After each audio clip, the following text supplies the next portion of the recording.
Hello CUET aspirants, this is Sheetal and you're watching Hitbullseye.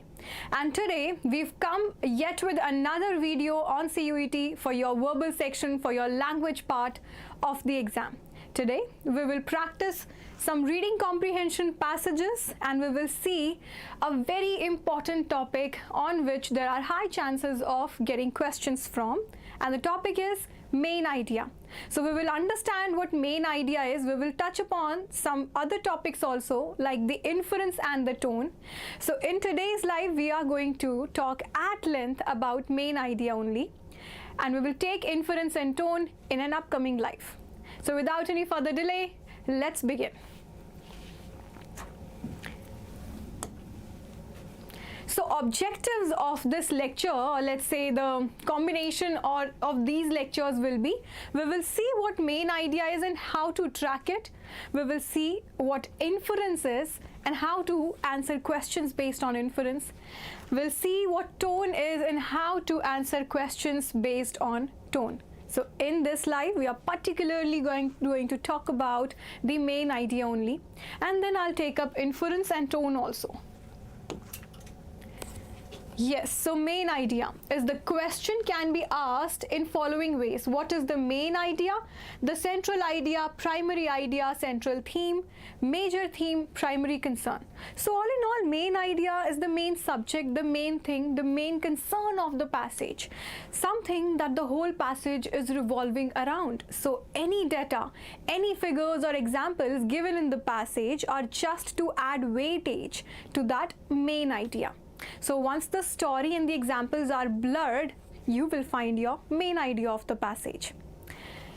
But what is main idea? It is the point around which the whole passage moves, around which the whole passage revolves. So what should be the main idea? It should be one which justifies the whole passage, not just the first paragraph, not just the last paragraph, but a justification through the whole paragraph. Moving on, the characteristics of main idea, it runs throughout the passage. So it might not directly be mentioned in each and every paragraph, but yes, all the points will be revolving around it, will be leading us to the probable conclusion. It cannot be a fact or an example. So it will not be a direct fact or an example or a story or data given in the passage. After blurring the story, examples and fact, we get our main idea. The trick to find out main idea is, it is generally found in the last line of the first paragraph or first line of the last paragraph. Why is that so? So it is because, see, any author, any speaker or writer, he won't abruptly start talking about something. Obviously, the author will lay the basis for it and then mention the topic in the first paragraph itself. So therefore, I've written this. Last line of the first paragraph or the first line of the last paragraph, where the author is again visiting to the same idea by the end of the passage, right? Trick is, it is generally found in the last line, first paragraph. We've done this. It can surely be traced in the author's line. So the author will start saying something and then he'll provide you factors, data, figures or stories basing his idea to strengthen the idea he's proposing, and then visiting back to the main idea in the conclusion, most probably, right? So author's line is where we find the main idea. So there you go, you have an RC in front of you. Try reading it quickly and understanding it all together. So don't just be a passive reader, be an active reader. Read it and the understanding part should go all along. And then let's see if you are able to guess the main idea of this passage.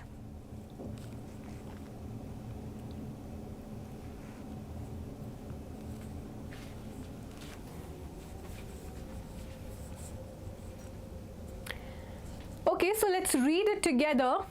100 years or so ago, the parent was the supreme authority in a child's destiny, short only of direct murder.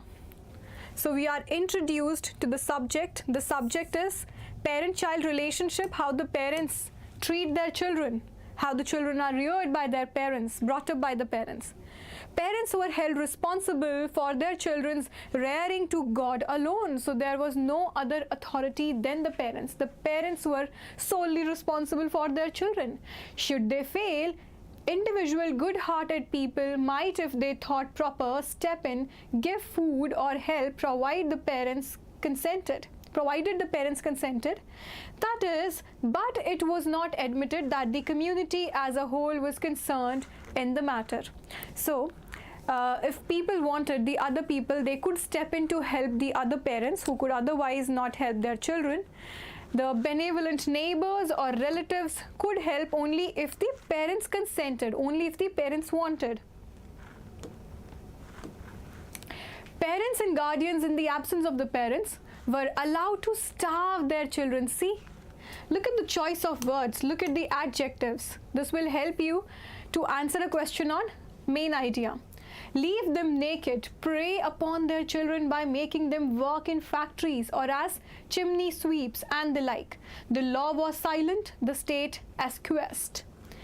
Good-hearted parents, on the other hand, who were unsuccessful in the world's affair, had the torment of seeing their children go short of food and garments, grow up ignorant and feeble. Their only hope of help was the chancy kindliness of their prosperous and benevolent relatives and neighbors. So we know that a main idea should justify the whole passage. So this won't be enough if I say that parents are solely responsible for rearing of their children, for bringing up their children. Because by the end of the passage, if you can see, good-hearted parents. So not every parent is cruel or was cruel. Some good-hearted parents which could not make the ends meet, which was not that well off, they depended upon the chancy help from, or chancy, let's say, charity from the prosperous neighbors or benevolent people, right? So what can be the main idea, guys?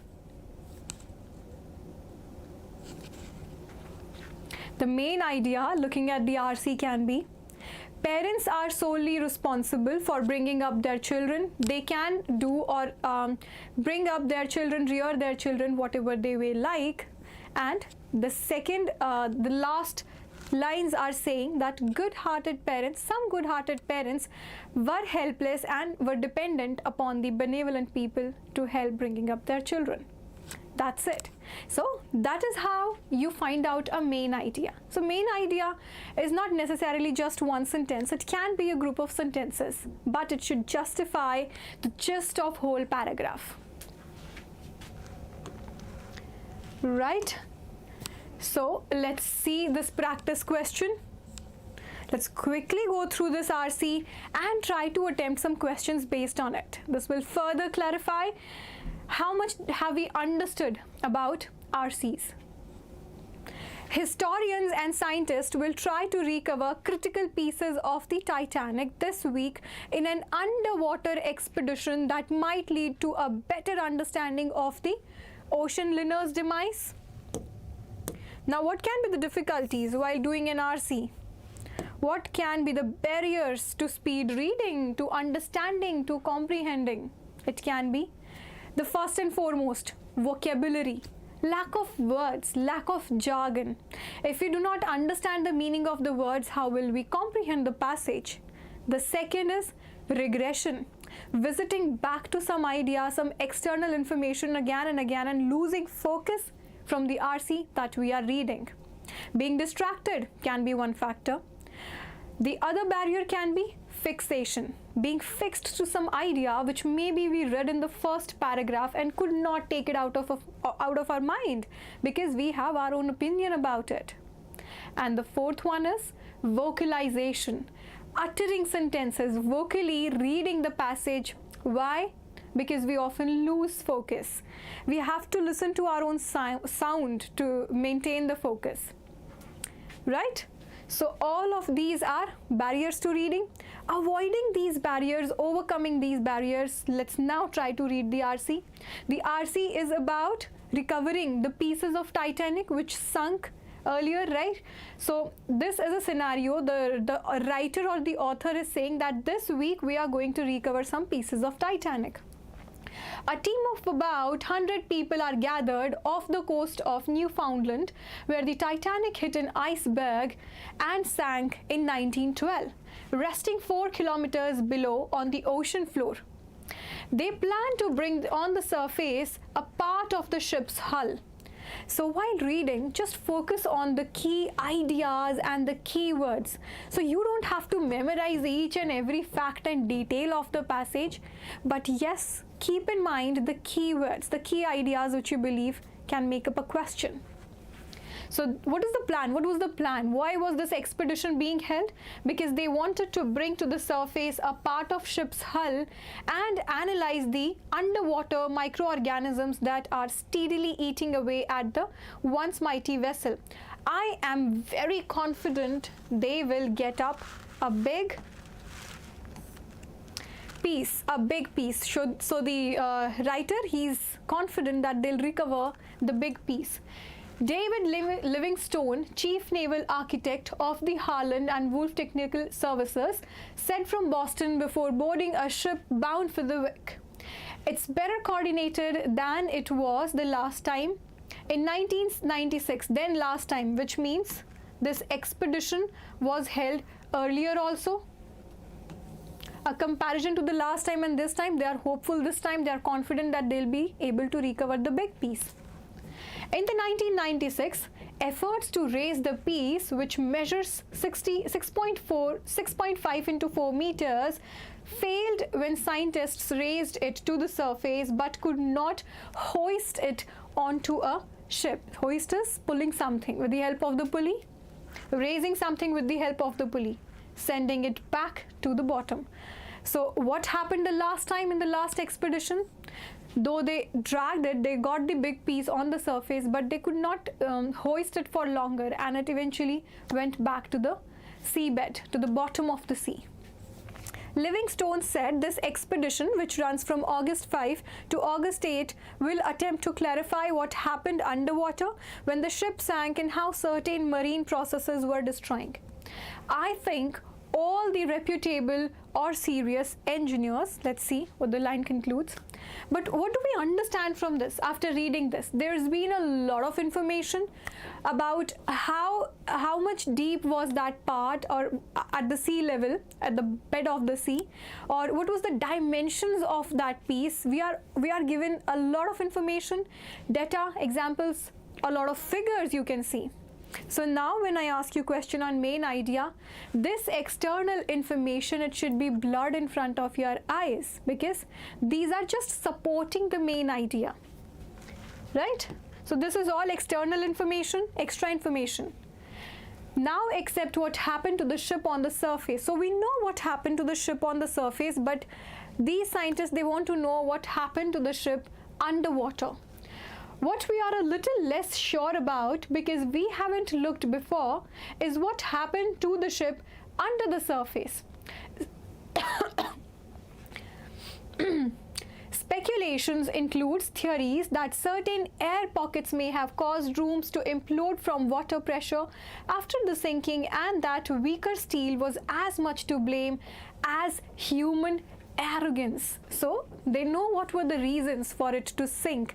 They know what happened on the surface with Titanic, but now they want to know what happened underwater once it sank.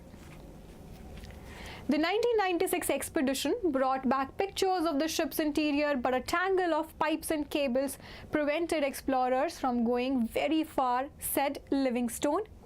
Despite the public fascination with the doomed ship, the expedition is not without its critiques.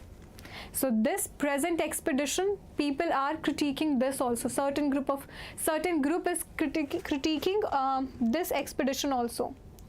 So when you are reading this RC, what you can do is you can pause the video, read it yourself, and note your time. In how much time were you able to read it? Count the words and see in how much time were you able to read it. But speed reading is not enough. RC is not just about speed reading. The understanding part should also go along. So let us see your comprehension. Let's check your comprehension. The first question before you is, what might lead to a better understanding of the ocean liner's demise? Ocean liner is the vessel that floats on the ocean bed. Yes, take your time and try to answer this question.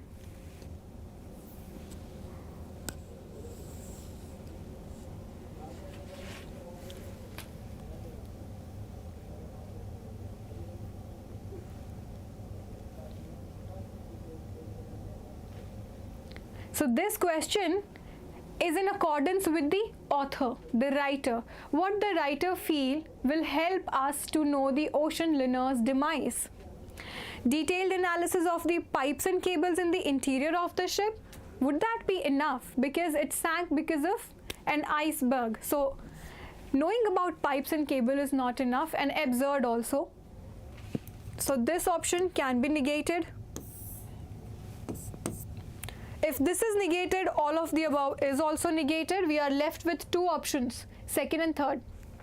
Second one is an analysis of the underwater microorganisms that are steadily eating away the Titanic. We don't want to analyze the microorganism. We want to analyze what happened to the Titanic and why did it sink, right?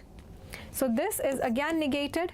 Bringing to the surface a part of ship's hull. This is something which was directly given in the passage, that the purpose of this expedition was that we could not sustain or hoist the bigger part of the Titanic's hull the last time, but this time we are confident we'll be able to do it. So the right answer is bringing to the surface a part of ship's hull. Right, I hope this is clear to you all. Let's see the next question. The chief naval architect is confident.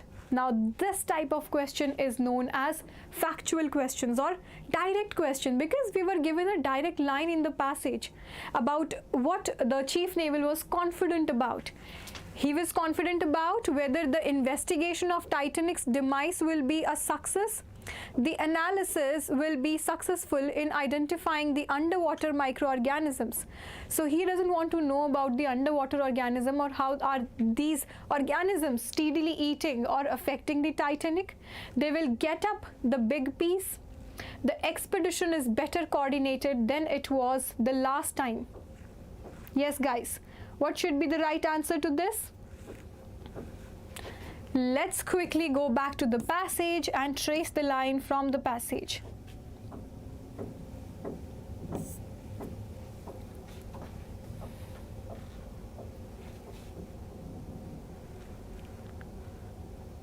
Yes, can you trace the lines?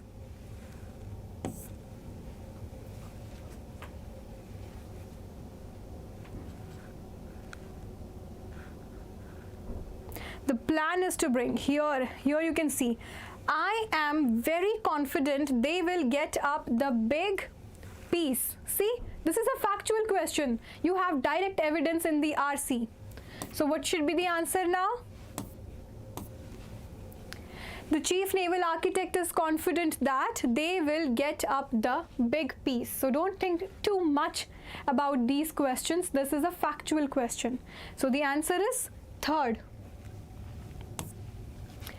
The piece to be hoisted onto a ship will have to be raised in the ocean by how many kilometers? Now this can be a critical reasoning question, because they are not asking you what is the depth at which the hull or the piece of hull is resting on the ocean bed.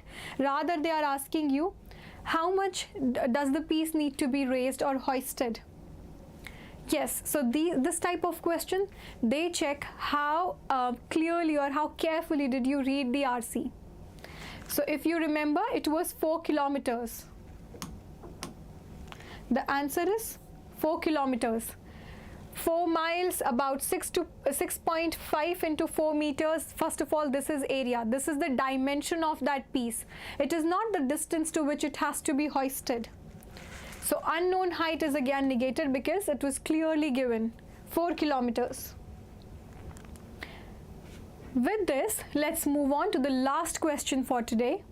The primary purpose of the expedition is to attempt to primary purpose. Do you remember? I talked about main idea in the beginning of the class.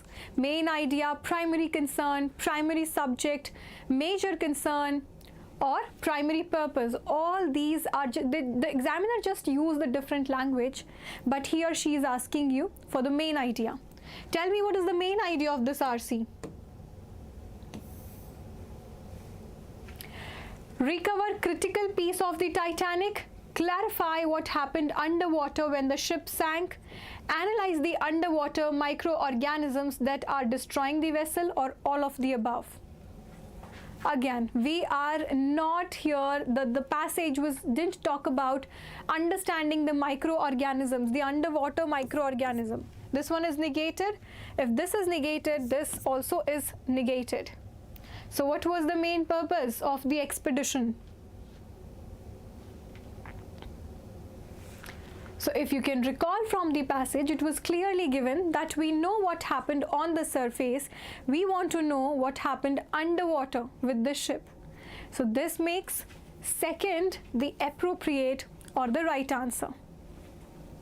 So recover critical pieces of the Titanic is also correct. I am not saying that this is not correct. This is relevant, but which one is more appropriate? Because main idea should be talking about the whole. When I say clarify what happened underwater when the ship sank, it takes this point under it. So everything that has happened to the ship will be counted under the second point. So that's our right answer. I hope you've understood the approach of how to deal with questions based on main idea. So that's all for today. In the next live, I'll be taking up topics of inference and tone. We will see at length, we will understand what inference is, what do we mean by tone, and we will see it, we'll understand it with some examples also. So that's all for today. Thank you and have a happy learning time.